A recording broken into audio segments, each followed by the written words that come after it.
That's what I said. Good morning and welcome everyone. Today is January 14th, 2013. It's 11:01. This is the Josephine County Board of Commissioners convening for a general discussion. Welcome everybody. Thank you. Have a good weekend. I had a good weekend. Obviously, not as industrious as yours. Well, when I only work 2 days a week in town. Who was going to talk about that? Yeah, right. I have to make up for it on the weekends.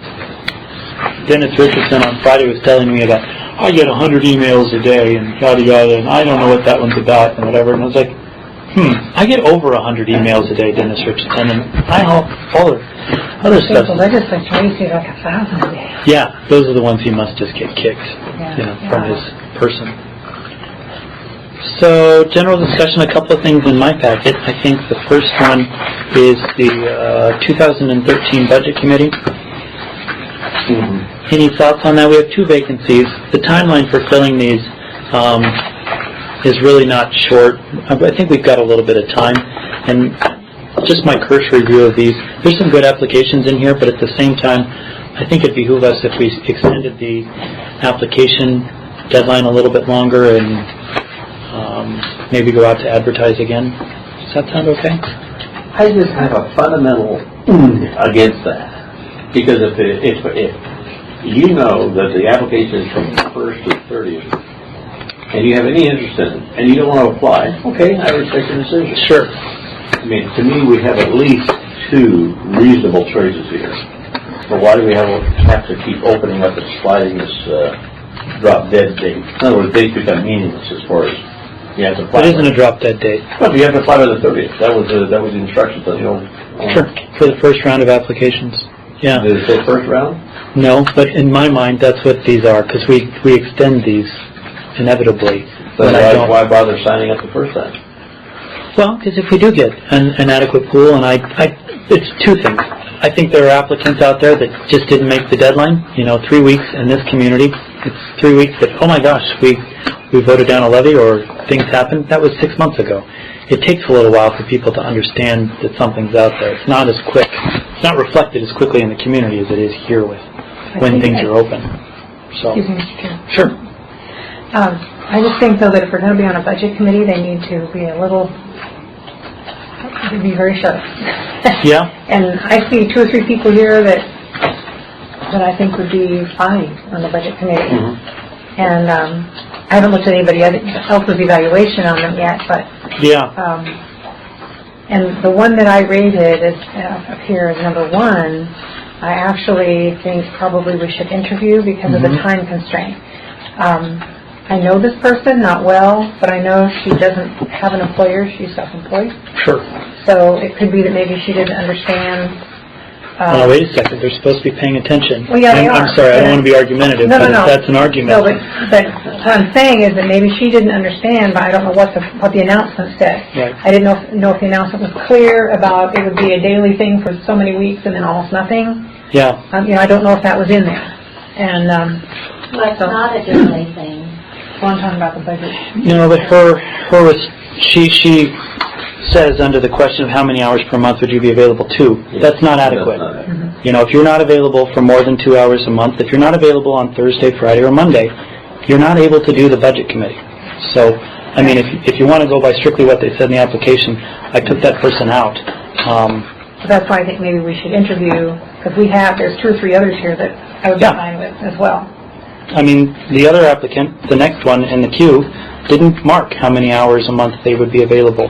So if we're looking for somebody who's really, the first one didn't put anything here.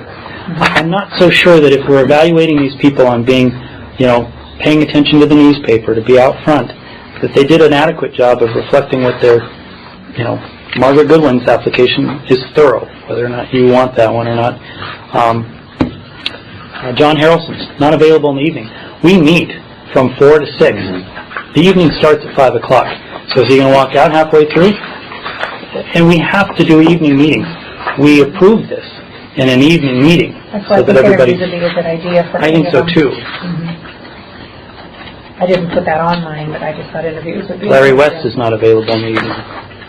So anyway, I think that under the due diligence, I'd really like to see this go out again, and maybe we spend that time, talking with these people individually if we know them. A lot of, I think everybody probably knows most everyone here except for, I don't know, Olga. You say you know I know her. Olga, I don't know Devon. I don't know either of them. But I'm interested in finding out what they bring to the table. Well, I will joyfully acquiesce to the majority. This is fairly important. If you, I agree. I will not object to it going out again. Okay. Yeah, I mean, but I still think we need to interview. I agree. Yeah, that's it. I absolutely But I agree. agree with this idea. So we need to precedent setting. Right, we need to refine that then. There are times when we go out to advertise for these that we don't put an end date. We accept applications till the positions are filled. And I think that's also probably meets with your criteria. Let's not set a deadline we don't intend to keep. I think that's great. And not having seen what the announcement was, I think that when we're talking about committees, we need to put in there, the applications of, when are you available? I think they need to know up front for whatever committee it is, that they would need to be available Yeah. evenings or... Well, all of these people, I think, enumerated that they saw this as their first, maybe only, request. Olga. She didn't put a second choice. It's not like she's looking at the Parks Board, which only meets in the evenings or anything else. So there's some due diligence with this. Isn't something this isn't one that if you don't show up, it's perfectly okay. We have you have 4 to meetings. You can't miss one. These are all hands on deck type of style. And we can put in that thing because it's really April and May is the majority of the time, and it does require early evenings, late, 4 to 6 are typical. I mean, that can be changed, but that's typical. But we could include something like that in the advertisement. April and May is real important because we ran into this previously where someone always took off the month of May. Well, we're not always guaranteed that we'll be done, before the 1st of May. So. The advertisement said they meet 3 or 4 times in a public setting each spring to review and approve budgets, and that's all it says. We'll give a little more detail on that, so people are really aware. So they really are aware of what I they're got applying for. a question about, are they meeting all year round? And I said, no, it's just till June at the end. I mean, you're not meeting past that. So it's like, oh, okay, well, I'm busy during the summer. This would be perfect for me. Right. So I think maybe a little bit more of a description would really help out. Between March and June is the time, pretty much. Good. All right. There's Congressman Walden has put in a request for the Basker, and we need a policy on this. I feel badly. I have a note here to ask RCC if they charge Senator Wyden for using their auditorium when he comes and does town halls over there. Merkley uses theirs. They don't use ours. So I think if we could answer, what is everybody else doing? What's the alternatives in Josephine County? Where are you going to go? You're going to go to RCC. Fairgrounds is going to charge you. If RCC charges you, then we should charge you. I mean, we're not in a fiscal situation to be subsidizing people's No, and even other you have elected to have somebody clean it up. Yeah. You have to have Open it up. utilities and somebody there to open and close and secure and... And it's within these congressmen's budgets to be doing these town halls. Absolutely, they budget. It's not like they're paying for it. It's their office. No, they have plenty for their budget.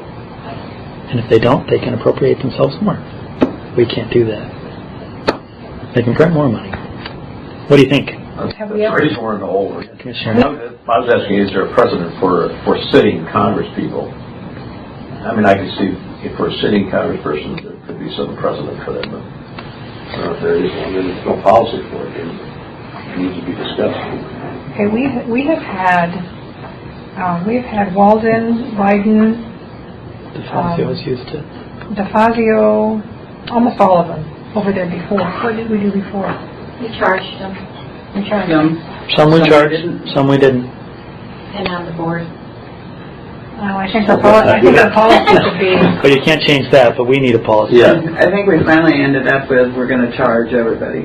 Because that's what it says on it. I think we should. I really do. There It's isn't- not that much money. It isn't, and there really, I think on the new application that we put together, there isn't an opportunity to ask the board to waive the fee, right? Exactly right. So, So he asked to put the old app in, and Mhm.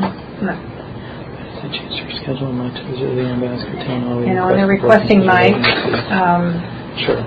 So that means I need to have a 19 person aware. Exactly. I'm in their union, so it's a quorum and. Okay, I think we just established a policy. Not to change. As long as it's consistent. Not to change the existing policy. Regardless of what political officer it is that comes in, we need to do it.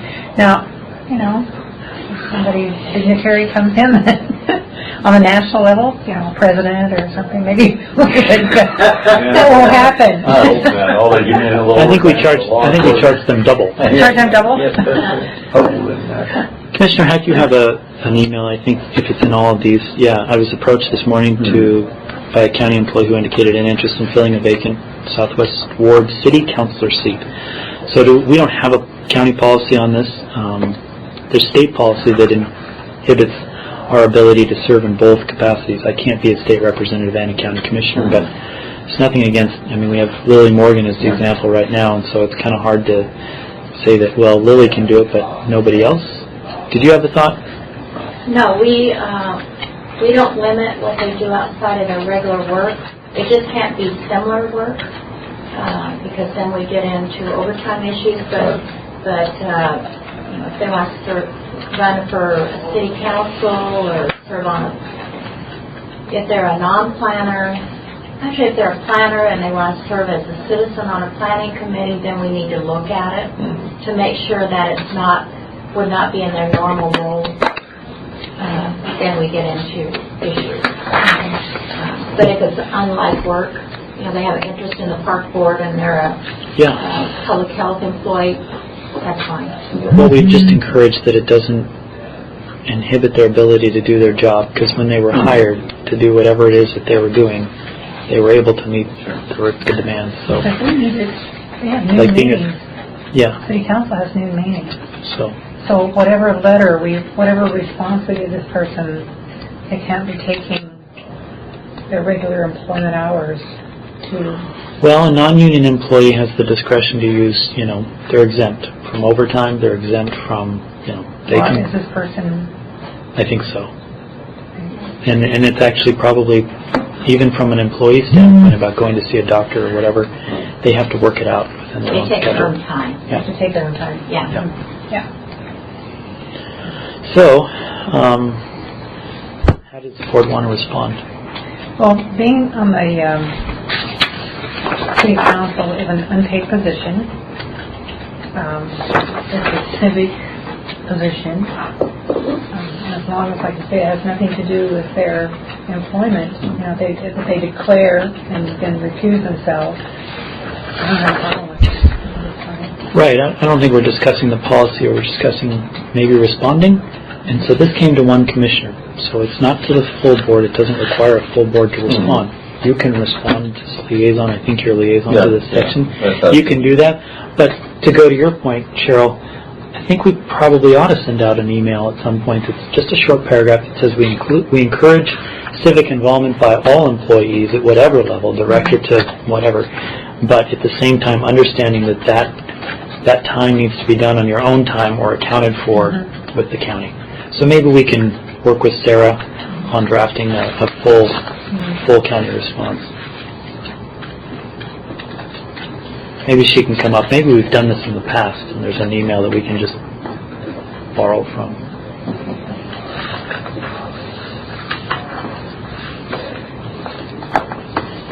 We could dovetail this in with people's New Year's resolutions, giving in the holiday season. Don't let that, slack. The rest of the year needs you as well. Do you guys have that? No, you don't. I received this letter from Marty Bauer. Actually, let's go to what you guys have first. Do you guys have, Keith, do you have anything? Commissioner Heck? In my visitations with county staff, the concept of building codes, of dangerous buildings, like this one? The county does not have any related to dangerous buildings. I'm not talking about commercial buildings or not private residences or private barns or something like that. But talking about dangerous, in other words, if hypothetical is something on the county in, I hate to even use a hypothetical, something in Selma area, commercial block catches fire, it's pretty well destroyed. It's still standing, but it is quite wobbly, and there's some concern about the wind blowing and kids playing around it and the building falling. Well, right now, there's nothing that says the county cannot go out there and expect that building to be remediated and removed or repaired in any particular period of time. It's just there. And I talked with planning and also the codes.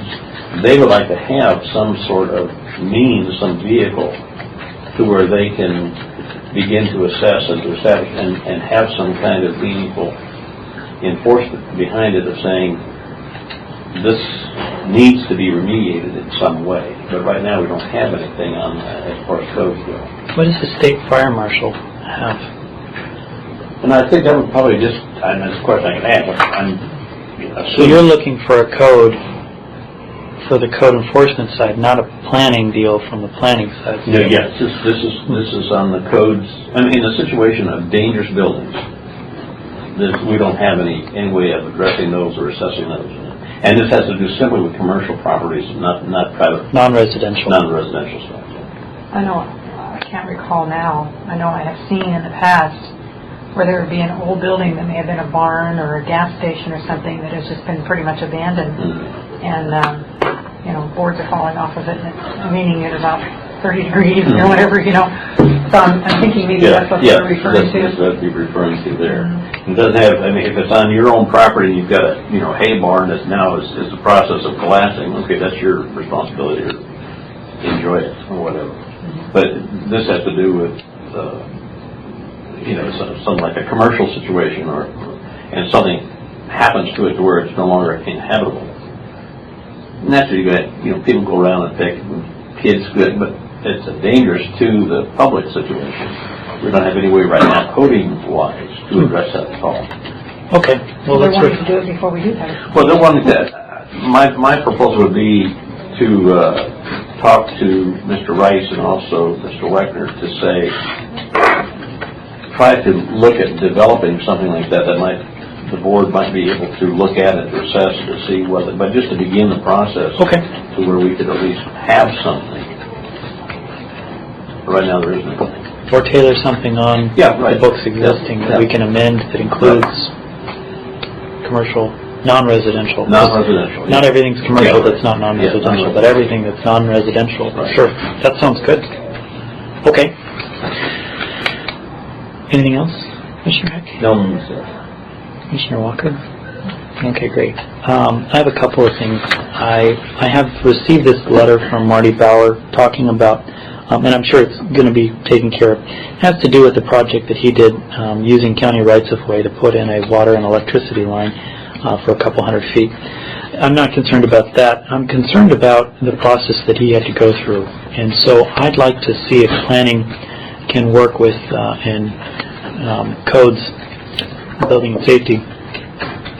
If maybe we can request, he had offered to write up a report about his process and how it took 8 months and it should have taken 30 days or something like that to get done. And so I'd like to be able to request this report from Marty, and then, with the board's approval, that we sit down and evaluate, do kind of a vetting of this process and how it relates to people going through our planning, our building and safety and stuff, and trying to work through non-linear situations to where we have to react, and we need to do a better job. It just takes too long.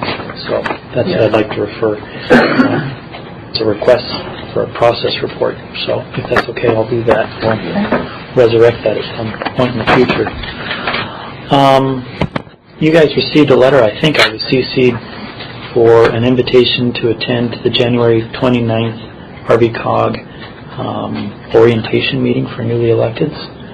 Are either of you planning on attending? I remember seeing it on my phone, but I've not responded. I've not read that. The staff can respond. It's due by the 25th. It's from 5:30 to 7:30 at the RVCOG offices, which you've been to. I don't know if you've been over there yet, Keith, but it's a good opportunity to get in touch with the people in our region who are the big team players with the regional solutions team. It's all talked about in this letter in this third paragraph: environmental quality, state lands, consumer business services.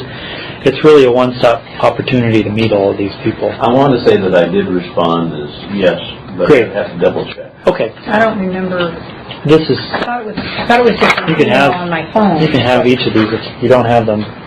They're your letters, so I just wanted to make sure that that's something, Yeah, if you because wanted to, we responded. Yeah, when I saw it on my, I don't know if it was kind of an email announcing Yeah. it or hold the date or something. Yeah, I hold the hadn't- date open, I think. Yeah, but I hadn't seen this yet. I never attended that, and I know everybody that's on that list, I think. I do But want to attend I it. still may pop over there if I've got that evening free. The other thing that No, when you get through, I have one thing. go ahead. The other day when we had planning in here, we were talking about the GIS, Yep. and we were going to have a part-time or half-time person or something to do the GIS. We currently do have a part-time person in that office. We do, for GIS. And that person is going to continue to do it when you work on the, They're going to do both. they're going to do both. They're going to continue to do the GIS stuff that they currently do right now. We have a list of projects. There was about 10 that took up about a half-time type of person. Didn't require too much more than that. So there's capacity built in. Plus, some of those projects that were on his list can be deferred for a couple of months. They're just in the queue, and so we're going to be kind of fluid with how much time. Now, any time spent on this pilot project is billable to the project. So we're not going to be just deferring stuff. He's going to be working. We're not paying him half-time to do the GIS stuff for the pilot project. We're paying him part-time to do what he's supposed to be doing right now. Is all of Jackson County included in the pilot project? In all of Douglas County. But he's not doing the GIS The reason I for was them. asking about the person, when you only have part-time people and a GIS equipment and GIS office, that's one of those things that I thought maybe that was something that we could cooperate with another county rather than have our office and they have an office. Yeah, the problem is that we have somewhat of an antiquated, but it's not terribly antiquated. It's just ours. You can't necessarily we can't incorporate our system into theirs because they don't talk to each other. Ours is built almost from the ground up for us. And so ideally what we're looking to do is to partner with, the long-term proposal that the board will get is that we kind of dovetail partnership with the city on what they're trying to do. The short version is they've got a contracted provider where they purchase licenses that you input whatever data we have into a software system that they support. We purchase licensing agreements, so we'd need one with Public Works, we'd need one with planning, probably building and safety, emergency preparedness.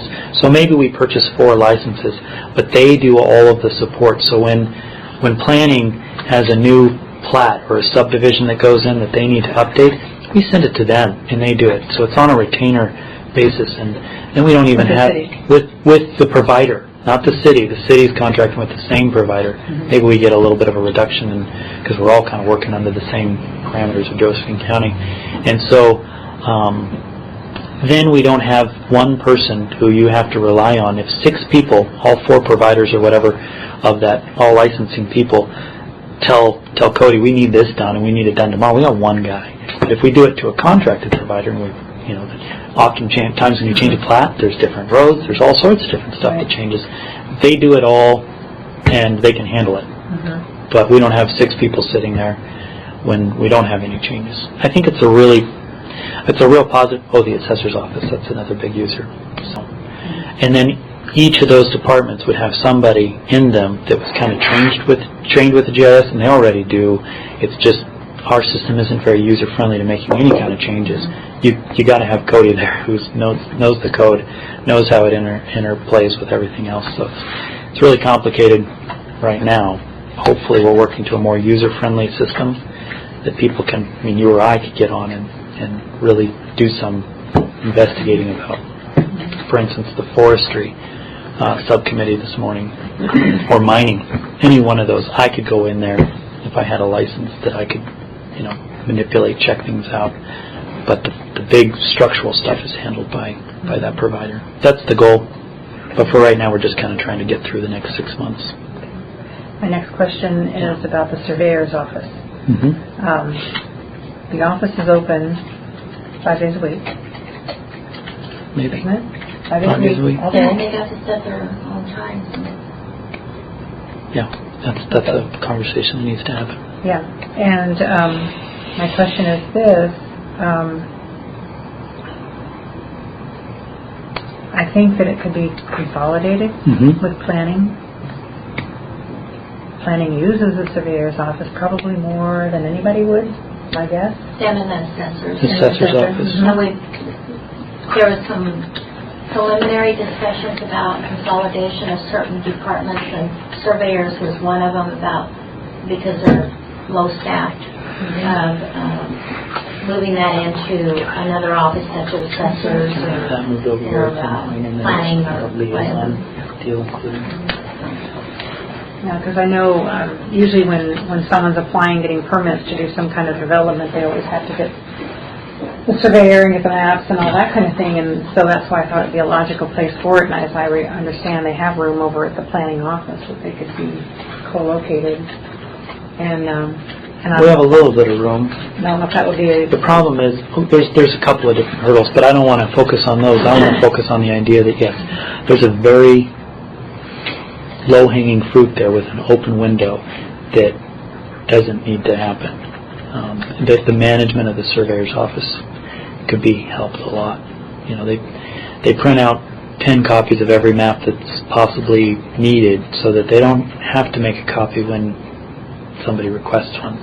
That's not how we do things now. We print it out as soon as somebody requests it. They did change that. We don't have inventory. That's good. They did? Yeah. Okay. We don't have inventory kills, so we just So you say they changed to print out that many, or they change not it. to do that? They just do it on demand. Okay. So, Yeah. 'Cause there but were even more I stories. entertained the opportunity of sitting down with the users of the surveyor's office and try to figure out a way I think we to. should. Great. I think we should. It uses the general fund 60,000. Yeah. There are general fund departments. Of course, the surveyor, Very the part-time. elected official, but he's part-time. He maintains his own office. So this is really just a conduit for the public to come in and get county maps. And Well, that's what I was thinking, because most people, when they have to get maps when they're applying for some kind of permitting and have to get maps and have to go to the surveyor's office to get maps, they usually come from planning to get them, because I remember going through it myself. You come from planning, you get the surveyor thing, and And if there's a problem with the map, GIS is right there. So, Yeah, GIS I mean, is it kind of there. makes sense that's to house them, to house to them there. co-locate them. And I don't know what all the person in the surveyor's office has to do besides make those copies. I don't know that, and I'm not dismissing that, but We'll get to the bottom. yeah. through But I'm this. just thinking that if they were co-located over there, that might also be a personnel savings. Yep. they do, they It's have copying. They do have people out in the field that are working on our Permanent marker, 100-year survey, it's corner. It's a monument. Yeah, And we get recording fees for that purpose. that pays for itself pretty Yeah, much. it does. Mhm. Yeah, for the public monuments. And they're updating all of those records. But, Right. That takes a lot of time and energy. So every one of those points of intersection, those corners, 640 square. Yeah, and sometimes there are some real changes. Yeah, you know, well, trees die. That's what they're usually fixed to something permanent. So the tree grows. Anyway, I think that's something we need to. I think that's a very good suggestion. There's some savings to be had. Great. Anything else? No, that's it. We have an issue with That's fine. regard to the fairgrounds moving forward. I've been kind of postponing this decision. The board needs to come out of here with an understanding of what it is that the fairgrounds has proposed to move forward with reducing their deficit and come into the black. Or the board needs to make a decision that they're willing to fund the fairgrounds out of general funds, or what they presented is okay and they can proceed and move forward, or that they need to take some sort of alternative action. Go dark part of the year, fairs can still happen, no to horse racing. There's some decisions that need to be made around this, and I think they've made good progress, but at the same time, I hate the feeling that in June or even up till August or September that I felt that the fairgrounds was fiscally okay. I have to apologize that you guys are kind of saddled with this right now, because I thought we were on a good trajectory to being in the black, and that isn't the case. And I frankly haven't gotten. I don't know the whole story as to why we made a transition from being positive so substantially, $100,000, even if it was $60,000, and now we're, other than the idea that we're spending on just basic costs of roughly $25,000 to $30,000 a month, which sounds exorbitant. I don't know how we get there. We get there through $2,000 water bills and stuff like that. All of that needs to get under control, and I think they're making, Mary Groves is making good progress on that, and the rest of the fair board. But this isn't my decision; it's a decision of the board, and they're looking to meet this evening to address horse racing. I think they all know that they're not going to be doing horse racing next year. Somebody else can do it, sure. Our liability needs to be, you owe us $18,000, and I think that's low for the use of our facilities for a couple of months. But what to do with ongoing operations and the fair itself, that week of fair, is a decision the board needs to get to. Currently, they're at $326,000 deficit. Typically, their two largest funds, their events, is the fair and the horse racing. Both fair almost broke even, but usually it makes money, and horse racing made a little bit of money, but not much. So they didn't have their two major revenue sources make any money this year, and that's why they really dropped into the deficit. They have their ongoing revenues per month is, I'm sorry, I had that with me, but it's under $20,000 a month, and they're spending $30,000 to operate. Mary's made a number of changes. She's the interim, so there's some savings there. We're not paying benefits, that type of thing. But it's got real issues. I don't know.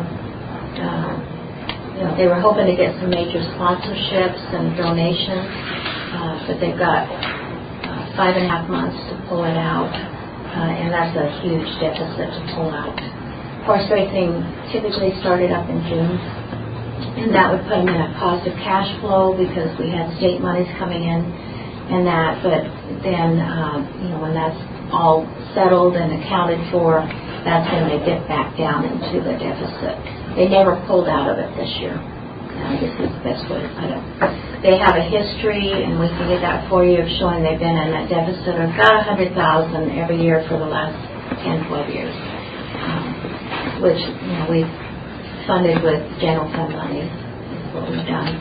Previous boards said that all departments had to be self-sustaining with limited general fund, if any general fund dollars, and the fair was one of them. An example, the parks was another one. They've brought themselves out. There's been a lot of changes out at the fairgrounds to help lower that deficit, but it's a revenue. They have to produce revenues, and they're just not at this point. What sources of revenue do they have? It's rental of buildings and putting on events, and then getting sponsorships and donations.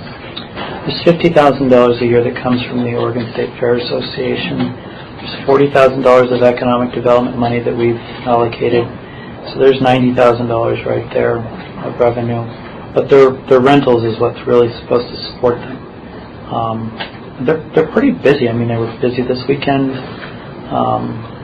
They really have to get a handle on their expenses. One of theirs was personnel, and they've done a very good job of I feel very confident that one's actually pretty much as tight as it's going to get. With mostly on-call staff for weekend stuff, they have just maybe one guy or something like that who's on staff to do maintenance and keep up with the grounds, which probably isn't enough. They rely on work crews, and then, but it feels like there's still the utility costs that's incurred every month that's pretty substantial.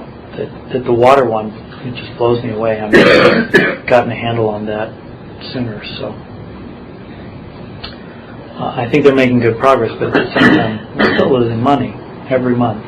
And I don't really see how the forecast changes on that. But we can't afford to be subsidizing this.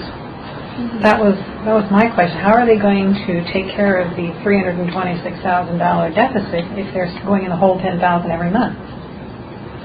Their goal was to make it up by the fair, which doesn't, the attendance was way down this last year, and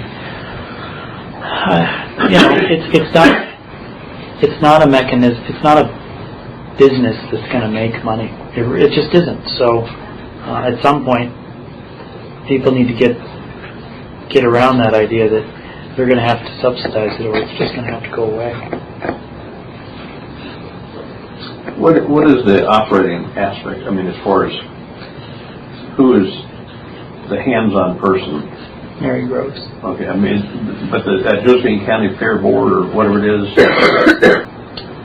how does the county get involved in that fairgrounds operation? So it's all county assets. Mary's a county employee. Everybody out there is. They don't work for the Fair Board. They work for us. The Fair Board is set out in statute under ORS to be, technically they're in charge of the fair, not the fairgrounds. It doesn't belong to them. We have an IGA with the Fair Board that we operate loosely with. So they're not like every other advisory board, but they're not like planning either. I mean, we've got full, to some degree they are. We can remove any member of the Fair Board or appoint them or whatever. But they do have some sort of statutory authority. They're able to make pretty big decisions, I guess. We can always change that or overrule it, but they're even insured. We cover their bonding to the tune of $10,000 or $15,000. Not that that's what it costs us, but they're personally bonded as required by the state for their positions. So, you're talking about if we make a decision about the fair, how is it backed up by the Fair Board? Yeah, hypothesize. $350,000, you need to have a plan by June 1st of how that $350,000 is going to be communicated to the Board of County Commissioners. Or draconian measures will have to be taken, or whatever. But is there that allowance of calling them to produce, or is this something that's not in our purview? No, this is a county fund under the county department. The Fair Board has statutes to do the events and to run the fair. But this is what's in front of you came from them, from Mary, about how she was going to reduce this deficit. And that was the last report we got. And that was when they were at 291. We do still have $50,000 coming from the fair. It's probably in this month. It didn't show up through December from the state for operating the fair For last year. Yeah. But it's included in this fiscal year's. Yeah, it's the fair's in August, and so then we typically get the payment in December or January from the state for subsidizing fairs, county fairs, and so there's $50,000 not showing on here. So they would need to have some really major events or some big sponsorships brought in order to offset that deficit. What's the material and services? It's $29,000. This was probably payments, and we can give you the detail on this for December, but this was probably payments. This includes, of course, all the utilities and all of that, which is pretty substantial. But anytime they have like the crafts fair stuff, then they bring in additional staffing for that, and it goes through materials and services because we use a temporary agency instead of using county employees. So sometimes they'll bump up And the idea is that if it bumps up, so does the revenues. But I don't see the revenue bumping up. No. And we spent $29,000 and rental charges and sale materials was $11,500. Yeah. And I can So we're get not for even you. recovering our costs. I mean, if we're spending this to do things, we're not even recovering our costs from the people that are using the I'd like to say that theoretically you incur your revenue at the end of the event, so that could be in the next, If but you you should be Yeah. recuperating your revenue spent in the previous month to So cover, it should be there. if it's but fairly even. Yeah, and it should be demonstratively true, Yeah. not hypothetically true. Well- That's what bothers me about some of this stuff of the motorsport. Is there a track record of the motorsport producing, $40,000, or the stall rentals, or these kind of, are those? No, these are all very best case scenarios. Yes, that's the I think the problem. best number that I ever saw from the first motorsports was revenue of $12,000, and since then it's been marginal, 2 to 4, 5,000. So you'd have to have 8 of those, and those aren't. Yeah, it's a big chunk of change, so advertising donations. All of these are put into being best case scenarios. There's also some property rentals that Right. go into this, but we don't appreciate the floors to go entire. I mean, they don't get all of the rental fee off of that. There's the industrial part of the building that goes to horse racing, if there is horse racing. And so I don't want to belabor this too long because we've got to get going in about 4 Well, I or just 5 want to make one more minutes, comment. When you go back to year-to-date actual, which would be the previous period. Here's the year-to-date. Anyway, the year-to-date, I was looking at the one that's current period, which I presume is the month. That's December. But the year-to-date over here, the materials and services were $653,000. And then you go up and you look at the charges for services, $196,000. So we're not even charging to cover the expenses for the fairgrounds. So, and I know that not all of that would be covered because some of it's ongoing expense you wouldn't charge out to anyone. And then the rental charges were only $104,000. So we aren't even coming close. No. Not even close. Nope.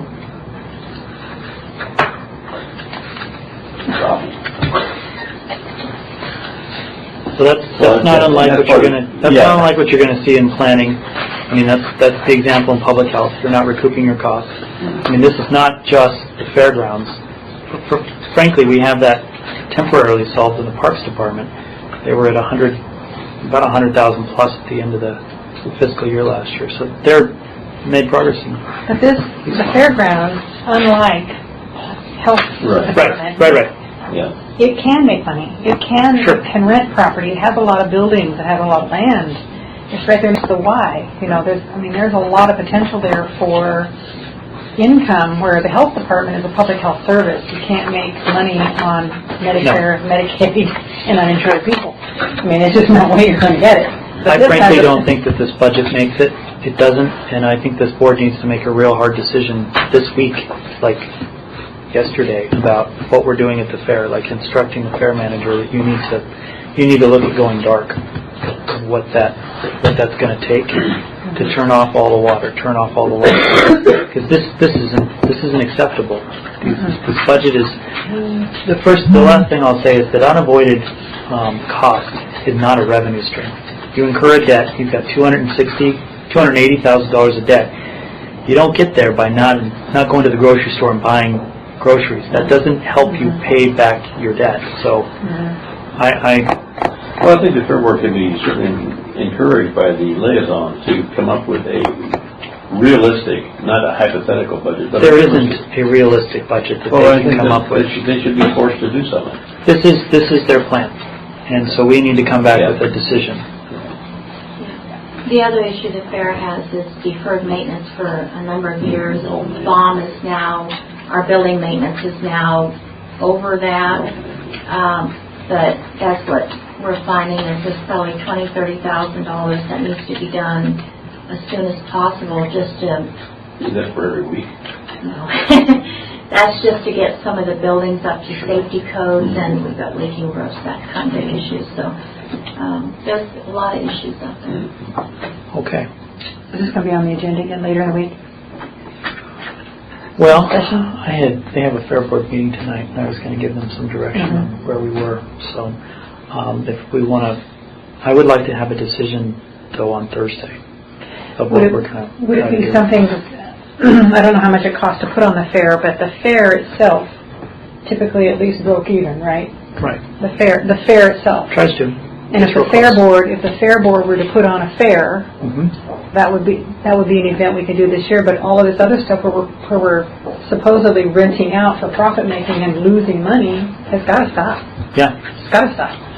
Okay. I can give them that direction. If that's okay, Commissioner X. That's fine. I mean, it's just a hard reality.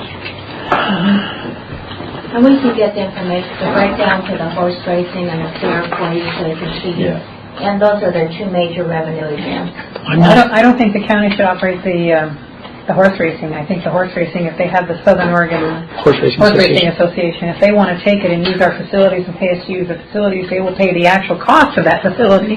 We're not going to subsidize it, but we can't do it. And we're not going to subsidize the horse racing. So. True enough. The last thing is that the State of the County address for the Grants Pass Realtors Association is coming up. I don't know when it is. I think it's in February. I have an email on it. A request for time allocation of the board. I have a number of things that I want to go over. You will both be given an opportunity to speak on any issue you want or a report from a particular liaison. Commissioner Heck, I think it might be appropriate for you to do one on the criminal justice system and maybe the securing our safety proposal. But I think we need to provide them with the time requirement for us. I actually told him, I said, well, what do you want from us? I mean, I can talk for 4 days on everything. Or give me 4 minutes and I'll give you the highlights. Tell me what you want to hear and then tell me how much time you give us. So I just want you to be thinking about that, and that's coming down the pike probably really soon, end of January, beginning of February, just without me going into my calendar. So does that sound good?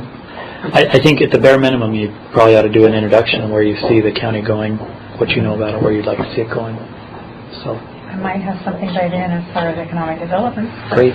I think they'd be really interested in that. I think what I'd like... Well, I'm a liaison to them anyway. Yep. And unfortunately I couldn't go this week because I had that other kind of a training thing in Central Point, so I couldn't go to the chamber meeting, but okay. we'll do that next time. Anything else? I have two really quick things. Yep. Wildlife Images had put in an economic development request, and we had tabled it till the new board came on. I'll put on Thursday's agenda. That's all right. And what is the topic? Economic development money. It's a request for money. And we'll give you a full report on it. And then the other thing is I've been requested to attend the district meeting today at 3:30 on the criminal justice district. I think it's here. Anyway, I work for the board, so I want to make sure that's all right with you. Say it again. The criminal justice district meeting today at 3:30, Cat Fahey, and I don't know who else. A meeting with me at 4 o'clock. Right? 3:30. 3:30. So you must be part of that. That same meeting. So I don't know. I think it'd be appropriate for you to attend. Okay. I want to go over their presentation, their agenda. I'm not talking really specifics. I want to be a conduit for what it is that they are requesting of county staff. That yes, that's appropriate. No, we don't have time to do that kind of an in-depth. I'm hopefully going to be that, you've had some time. You need to come up with your proposal, and this is what we're doing on the 18th, and this is what we want to hear, and this is what staff will be available for. So that's my role in all of that, just to kind of be a referee as far as asking you to do the impossible before Friday. But I think some of it we've got.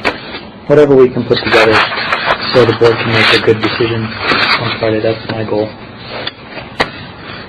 And that's at 9 o'clock Friday. 9 o'clock. We may run longer. We don't have a usual Friday meeting, so this is a special hearing. I said usual time. Yeah, 9 o'clock. 9 o'clock. I'll be out.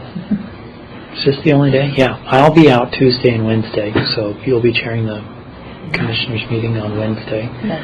And I think you've gotten your Rob Brandis spiel. If there's anything else you feel you need before Wednesday, just And the key is get we're with. going to read the proclamation. Great. Right, that'll be at the Great. beginning. We'll read the proclamation.